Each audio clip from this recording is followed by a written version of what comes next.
Okay, hi. So we're gonna do on this one a 20-minute honey garlic shrimp. Okay, so I've got some light soy sauce here, 1/3 cup, a tablespoon of minced garlic, 1/4 cup of honey, and I'm improvising here. I was supposed to have fresh ginger, but I don't have fresh ginger, so instead I'm gonna use a 1/2 teaspoon of ground ginger. So I'm just gonna mix all this up real quick.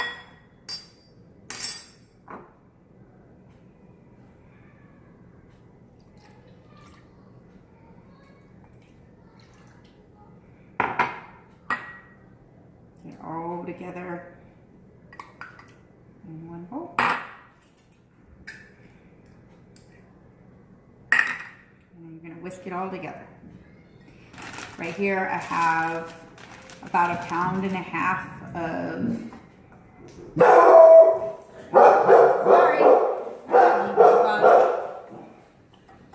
I have 1.5 pounds of peeled and cleaned medium to large shrimp. So once I get all of this whisked together,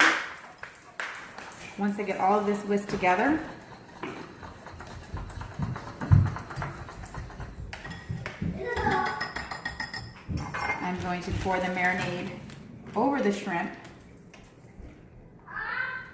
and shake it up.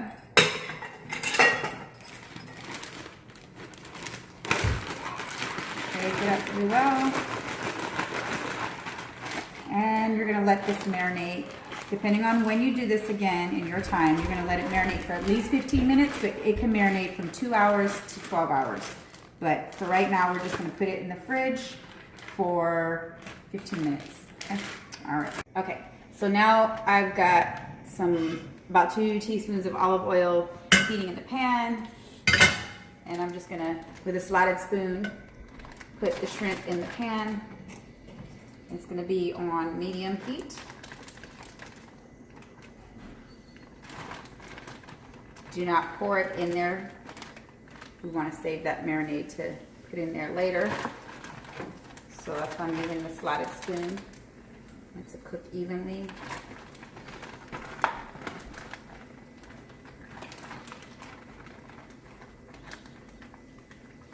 And I'm making a mess. Almost done.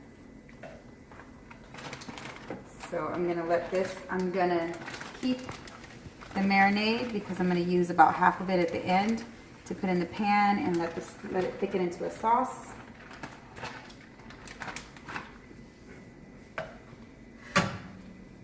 So we're gonna spread it out evenly, let the shrimp cook evenly. Put it all in one good layer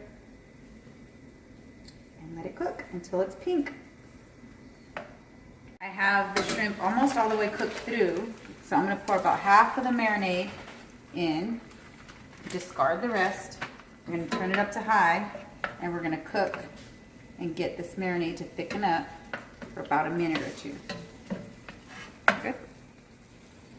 So the marinade's going to thicken up for about a minute or 2. Okay, so what I did is I actually removed the shrimp because I didn't want to overcook it, so I let it cook a little bit here, and then I remove the shrimp. I'm gonna let the sauce thicken up just a little bit more, and then I'm gonna turn it off and I'll put the shrimp back in. I just didn't want the shrimp to overcook, but you can pour this over your veggies, which I'm gonna do real quick. I'm gonna go ahead and turn this on low.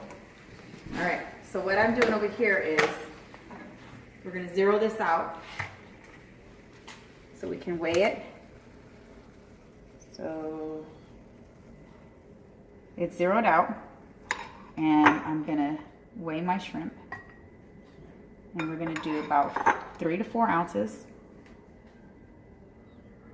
All right, that's 4 ounces of shrimp. So we'll go ahead and put that in our container. You can do, again, brown rice with it, a serving of brown rice, okay? And what I have here is I have some sugar snap peas. It has actually some protein and some carbs in here as well. We're just gonna open this up. Normally you can steam the whole bag in the microwave for a minute and it'll make them tender crisp. But me, I'm just gonna add about a quarter cup.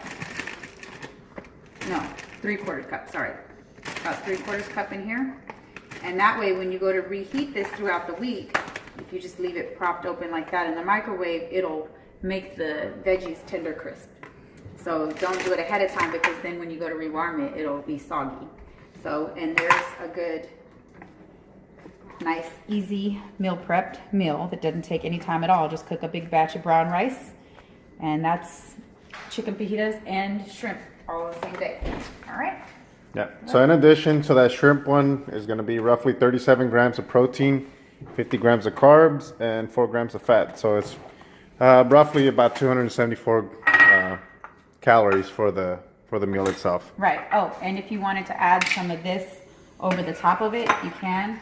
You can put this as a sauce over the top of the veggies and even the brown rice. Just sprinkle a little bit there. Make it lightly so it A little doesn't bit there. Yeah. Just go a little bit high on the macro. And that's it. Easy meal. Easy peasy. Keep in mind that with a few of the items that we're doing, like the greens, I try not to count them too much into the macros just because they're very low in calories, but they're really good in fiber that we need and vitamins that we need. Right, and these snap peas actually are good in protein and carbs counts. So be careful to not forget to put them in there as well. So that's it. Good luck, guys.